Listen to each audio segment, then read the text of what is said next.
Hey guys, Tech here, and I just wanted to let you know, thank you so much for the support on the Florida Man series. I'm really having a lot of fun doing it, and we're going to keep doing it because Florida never stops providing weird crap. Anyway, so I'm actually starting another series, and today is episode 1 of that series, and I'm going to be doing it alongside the whole Florida Man thing, and I'm calling it American Badass. Now, I've always loved learning about history, but every single time you always hear the same people over and over. Like, yes, I know, George Washington existed, the whole cherry tree. Yes, Lincoln was a great man. Like all of these things, I understand, right? They're the main players. But this series is going to focus on the lesser known players, the people that you're like, wait a second, them? And we're going to go with a really interesting one. To start it off, this is great because I didn't even know this. I did a lot of research about this and it was a lot of fun. Mel Brooks. You're hiding me. Yeah, that Mel Brooks.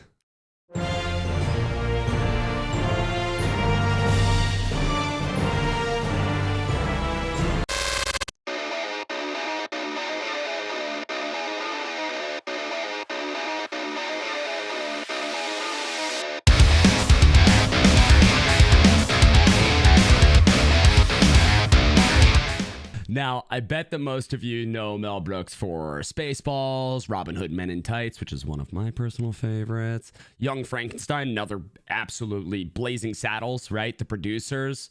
Like, we all know him for his comedy, right? Everybody has like a Mel Brooks favorite somewhere in their movie, flick, repertoire, whatever you want to call it, right? But I'm guessing that most of you, just like me, didn't know that the man was a certified American badass. Like, absolutely. Now, let's start at the beginning because this man's story is just freaking weird. Anyway, it's Mel Brooks. What the hell are you going to expect? Now, the year 1944. Mel Brooks, he's in his senior year at Eastern District High School in Brooklyn, New York. A Army recruiting officer, it is during the time of World War II, so that happened a lot, came into a school and said, hey, if anyone is able to score well on this aptitude test that we have, you'll be able to join the Army Specialized Training Reserve Program, which will let you graduate from high school early and give you a free college education. Yeah. I mean, cool. Freaking awesome. So Mel heard this and said, hey, that sounds great, and signed up. You know what? He knew full well that he'd be drafted either way, because pretty much if you didn't do this, you were going to get drafted. This at least gave him the option of, choosing a little bit more of what he wanted to specialize in, which is probably a good thing. He did pass the test with flying colors. A lot of the questions were like 2 + 2 = what? So anyway, he was sent off to college at the Virginia Military Institute, where he was given a education in electrical engineering. So he went into electrical engineering. That's, I guess, what he wanted to do.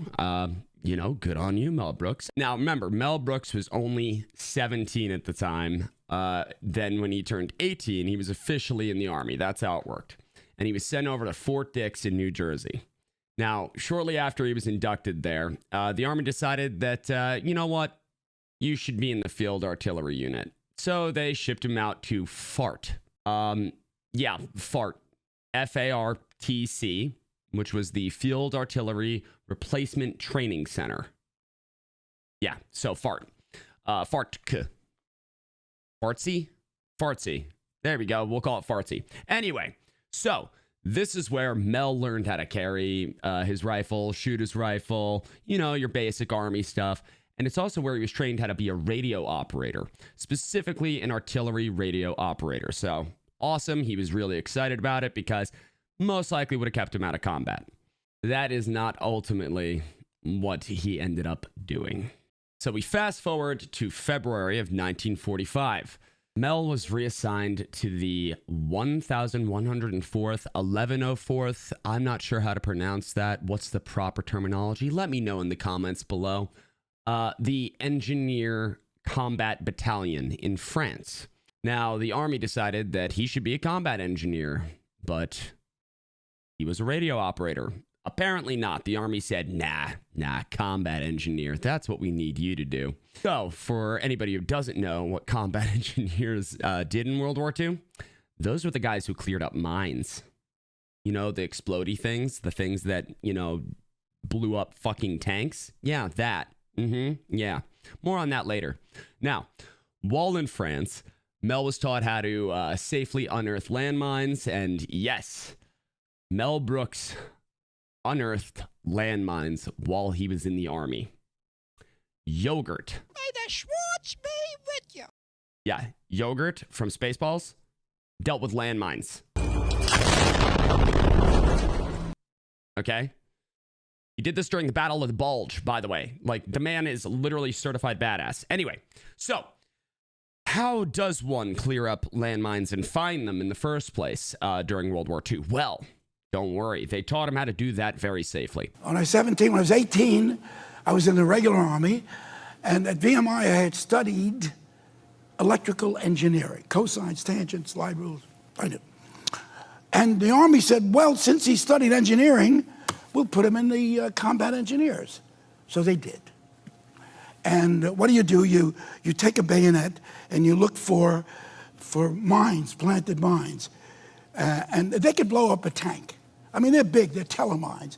And your job was to try and find with bayonets? You find them and unearth them and take them. Really, that was part of the combat engineer's job. And if it could blow up a tank, I mean, it could certainly take away a Jew in no time. So we had to be we were extremely careful. Imagine the balls you have to have. Your job is to poke landmines. Are you kidding me? His testicles are massive. The Schwartz is so strong with this one. While clearing the landmines, Mel also had to deal with the bouncing Bettys. Now, just to let you all know really quick, he did not defuse them. That was left to an expert diffuser. And luckily, according to Mel Brooks, their expert diffuser never had a mistake. So that's great.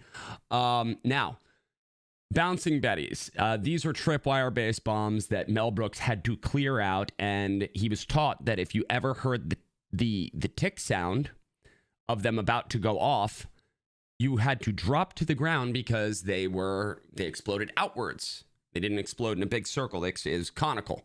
So, yeah, being on the ground, safest place to be. He also had to clear booby traps in the toilet. Yeah. So toilets with the little chain pull thing.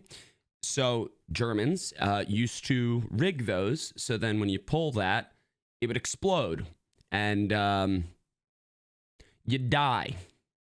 So Mel Brooks had to clear those up as well. Now here's a quote from Mel Brooks on that particular subject. To this day, even though I'm not a soldier and I'm not in Germany and I'm not in a war, if I enter a toilet with a pull chain behind the commode, I have a tendency to stand on the bathroom seat and peer into the tank above to see if there's a booby trap, which hardly makes any sense in a restaurant in New York. Needless to say, I never saw any. I still breathe a sigh of relief every time I look in and just see water. What the absolute fuck? Okay, just for a second, I really hope that he actually does this. I could see him actually doing this. It is Mel Brooks after all. Now, Mel Brooks being Mel Brooks and lover of shenanigans, you would expect that during his time in the Army, that shenanigans would have occurred at some point, and you would be correct, by the way.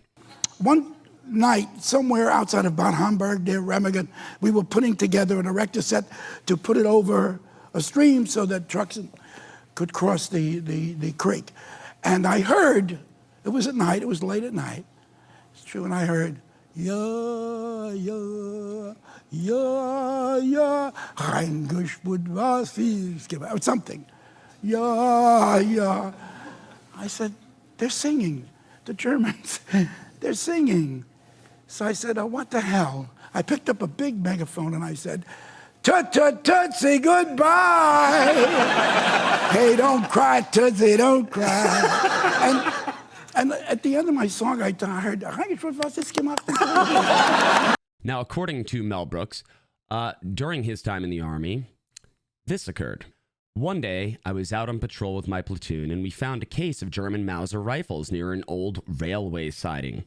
They were beautiful sharpshooting rifles with bolt action. Sure enough, there was a box of ammunition right next to them. So we had a contest. There were these white ceramic insulation things up on the telephone poles, and any man who shot one down won $1 from each of the others. I was pretty good at that, and I made about $21 when suddenly we got a strange call on our command car radio. Get back to base immediately. When we arrived back to base, there was a lot going on. Platoons of men were moving very rapidly all over the place. My company commander told us that Army communications had been severed. It seems that some telephone and telegraph wires had been destroyed. I quickly realized that we were the destroyers. Those white ceramic insulators were the wrong things to make a target practice game of. So, knowing that we were really not in danger, I gallantly offered to take my men out again and search for the enemy snipers that had sabotaged the phone lines. My company commander gave me permission and sent us off with a salute and said something like, "You're a brave bunch." We never let on. I think the fact that he got away with this also just adds to his badassery because just goddamn, I wonder if the guy found out later. Mel Brooks, here's the thing. The man is amazing. You think of him just for his contribution to the arts. You think of him for the contribution to comedy. He's hilarious, and he's a brilliant man. Now, he also loved to troll the Germans. And the way he would do this was, at the time, in World War II, the Germans loved to blast Nazi propaganda, Nazi music, everything pro-Germany, on loudspeakers and sound systems everywhere that they could.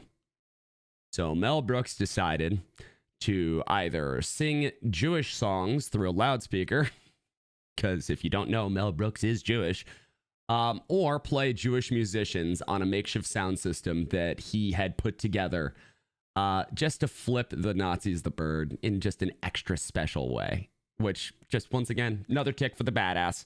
Brooks says this of his time in the Army, and I think that this is a really good takeaway. The Army didn't rob me of my youth. It really gave me quite the education. If you don't get killed in the Army, you could learn a lot. You learn how to stand on your own 2 feet.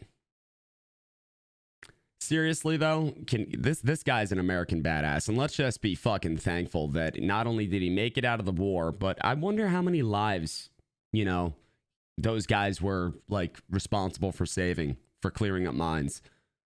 I mean, fucking badass.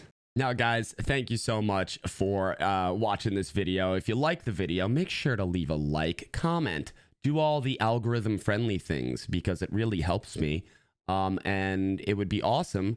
And make sure to leave a comment with what you think of Mel Brooks and what your favorite Mel Brooks production is, whether that's a movie, play, whatever it could be. Let me know. Let me know what your favorite Mel Brooks thing is. Mine's The Producers. It's amazing. Bye.